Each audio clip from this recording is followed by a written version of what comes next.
Assalamu alaikum wa rahmatullahi wa barakatuh. Niliwahi kuzungumza dawa moja ya uvuto katika miongoni mwa dawa moja ya uvuto nzuri na yenye maajabu makubwa sana. Niliwahi kuzungumza hii dawa hii inaitwa Kasela ya Bara. Maana kuna Kasela ya Pwani na kuna Kasela ya Bara. Nimeshaizungumzia mara kadhaa katika channel yangu hii inaitwa Kasela.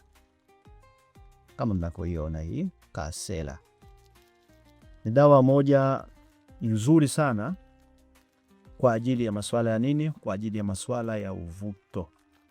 Ni moja ya dawa ambayo mimi binafsi naipendelea sana kuitumia katika njia au katika masuala ya uvuto.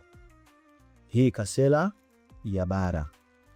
Na uzuri wa hii ambao nilokuwa nayo mimi imetumikwa katika kutengenezwa kwa mfumo wa kutwana wa kwenye kini.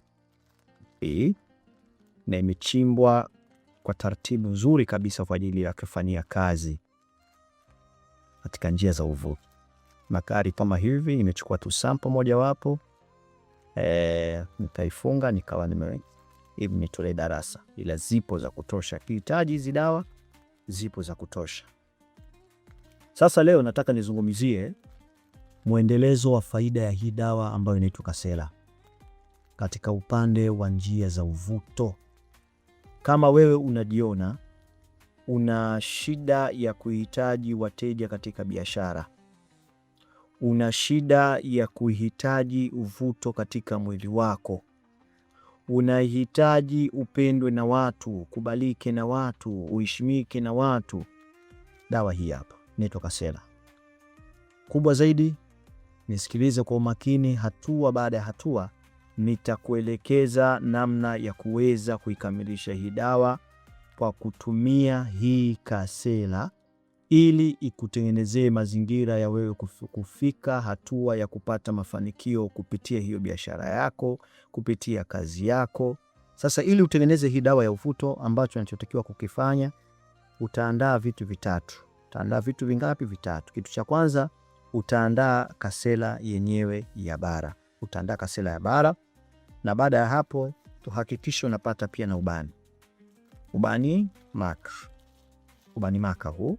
Ukishapata na ubani maka, basi utaandaa na mafuta haya ya miski. Mafuta ya miski. Hizi ni kopo tu za kuwekea mafuta, ila mafuta ya miski yanapatikana katika makopo tofauti tofauti.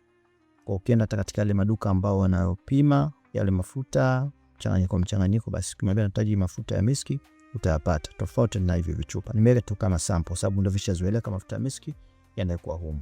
Kwa hiyo hivi vitu vitatu ndivyo vinavyoweza kukutengenezea dawa yako wewe ya uvuto. Namna kufanya, utachukua sasa huu unga huu, sawa, wa Kasela ya Bara, na baada ya hapo utachukua na ubani huu.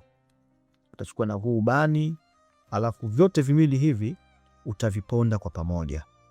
Kama una blender ile ya kusaga viungo, basi unaweka vyote kwa pamoja, ubani pamoja na huu unga wa Kasela, unasaga kwa pamoja, alafu unapata unga uliochanganyikana kwa pamoja, Kasela pamoja na ubani.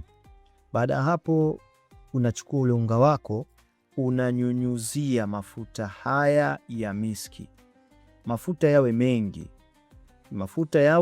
Kwa kama ni pakti hili moja la ubani na pakti hili lingine la Kasela, basi unahakikisha vichupa hivi hata vinakuwa hata 5, 6, unavifungua na minina katika ule unga, unachanganya vizuri. Baada ya hapo ule unga wako unauchukua, unauhifadhi kwenye kopo.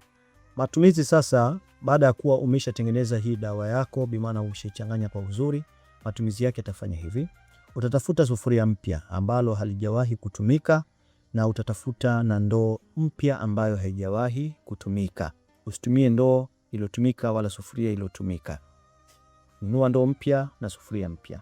Baada ya hapo sasa utaanza kwa kujifusha nyungu au mvuke au mfuke. Sawa? Unachukua sufuria, unaweka maji, na unachukua kiasi cha dawa yako ambayo ushaitengeneza vizuri, unaiweka humo kwenye sufuria, unachemsha. Baada ya kuchemsha, unajifunika nyungu au mvuke. Umeelewa? Baada ya hapo sasa, ukishamaliza kujifunika mvuke, unachukua ndoo yako ile ulionunua, unaweka na maji yaliyokuwa safi katika ndoo, unachukua na hiyo dawa ya Kasela, alafu unaweka katika nini? Katika ndoo. Baada ya hapo unakwenda kuoga. Uende kuoga baada ya kuwa umejifunika nyungu. Sababu kutoka kwenye nyungu lazima uwe una jasho, lile jasho limekutoka. Sasa lile jasho unaenda kuliondosha na dawa hii ya kuoga. Hakikisha utaratibu wote huu unaufanya kwa manuizi. Utaratibu wote unaufanya kwa manuizi. Kuanzia kwenye kujifusha, unanuia unachokitaka ni nini. Unakwenda kwenye kuoga, unanuia nini unachokusudia, nini unachokihitajia. Na utafuliza dawa hii kwa kuitumia ndani ya siku 7 na kuendelea. Usipunguze chini ya siku 7.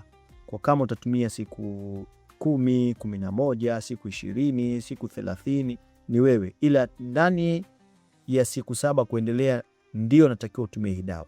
Isiwe chini ya siku 7. Ila na kusisitiza, usisahau kuweka nia na manuizi yako ambayo unayohitaji. Nini Mwenyezi Mungu akufanyia kupitia hiyo dawa? Una maswali, una maoni, weka maswali yako, maoni yako katika sehemu ya wazi ya comment hapo chini.